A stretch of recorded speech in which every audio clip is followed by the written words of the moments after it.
Assalamualaikum warahmatullahi wabarakatuh. Di sini saya akan menjelaskan tentang tasawuf akhlaki, irfani, dan falsafi. Tasawuf akhlaki. Tasawuf akhlaki yang secara etimologi berarti membersihkan tingkah laku atau saling membersihkan tingkah laku. Ciri-ciri tasawuf akhlaki adalah sebagai berikut. 1. Melandaskan diri pada as-sunnah. 2. Kesenambungan antara hakikat dengan syariat. 3. Lebih bersifat mengajarkan dualisme dalam hal hubungan antara manusia dengan Tuhannya. 4. Lebih terkonsentrasi pada soal pembinaan, pendidikan akhlak dan pengobatan jiwa dengan cara latihan mental dalam kurung takholli, tajalli, dan tahli. Ada 3 tingkatan dalam tasawuf akhlaki, yaitu 1. Takholli merupakan langkah pertama yang harus dijalani seseorang, yaitu usaha untuk mengosongkan diri dari perilaku atau akhlak tercela.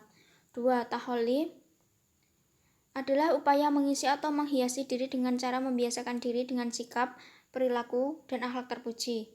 3. Tajalli termasuk ke dalam tahap pensucian jiwa yang dapat ditempuh dengan jalan cinta kepada Allah SWT dan memperdalam rasa cinta tersebut. Tokoh-tokoh tasawuf akhlaki. 1. Hasan al-Basri dalam kurung 21 Hijriah sampai 110 Hijriah. Menurut pandangannya, tasawuf merupakan ajaran untuk menanamkan rasa takut dalam kurung baik itu takut akan dosa-dosa, takut akan tidak mampu memenuhi perintah dan larangan Allah SWT, takut akan ada dan kematian. Di dalam diri setiap hamba senantiasa mengingat Allah SWT. 2. Al-Muhasibi dalam kurun 165 Hijriah sampai 243 Hijriah. Menurut beliau, tasawuf berarti ilmu yang mengajarkan untuk selalu bertakwa kepada Allah SWT, menjalankan kewajiban sebagai seorang hamba, dan meneladani akhlak Rasulullah SAW. 3. Al-Qusyairi dalam kurung 376 Hijriah sampai 465 Hijriah. Ajaran tasawuf al-Qusyairi didasarkan pada doktrin Ahlus Sunnah wal Jamaah dan berdasarkan ketauhidan. 4. Al-Ghazali dalam kurung 450 Hijriah sampai 505 Hijriah. Tasawuf al-Ghazali lebih kepada penangkaran pendidikan moral, di mana seseorang dianjurkan memperdalam ilmu akidah dan syariat terlebih dahulu sebelum mempelajari ketasawufan. Macam-macam makomat. 1. Makomat. Makomat berasal dari bahasa Arab yang artinya tempat orang berdiri atau pangkal yang mulia, atau dapat diartikan sebagai jalan panjang yang ditempuh sufi untuk berada dekat dengan Allah SWT. Macam-macam makomat adalah zuhud, at-taubah, al-wara', kefakiran, sabar, tawakal, ridho. 2. Hal atau ahwal. Hal atau ahwal berarti keadaan mental seperti perasaan senang, perasaan sedih, takut, dan lainnya.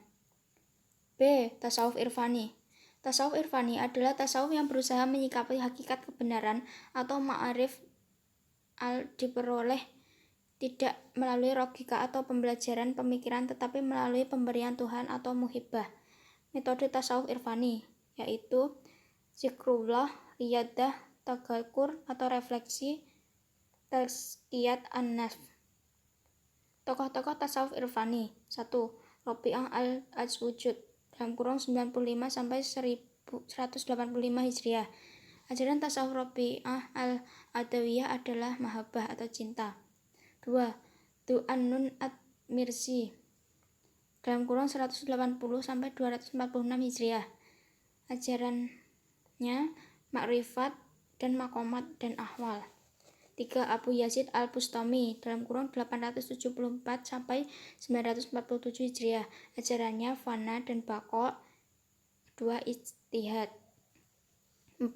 Abu Mansur al-Hallaj dalam kurung 855 sampai 922 Hijriah.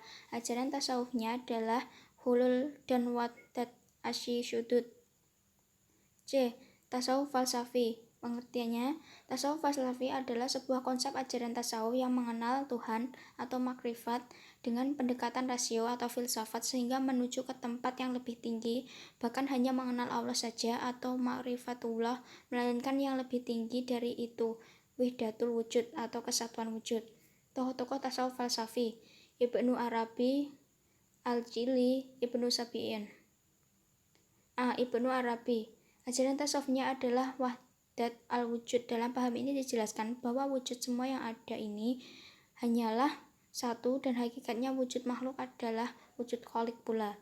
B. Al-Jili, ajarannya adalah insan kamil atau manusia sempurna. Makomat atau al-martabah, Islam, iman, as-salah, ihsan, syahadah, syidikiyah, kurbah. C. Ibnu Sabi'in, ajarannya adalah kesatuan mutlak, penolakan terhadap logika Aristotelian.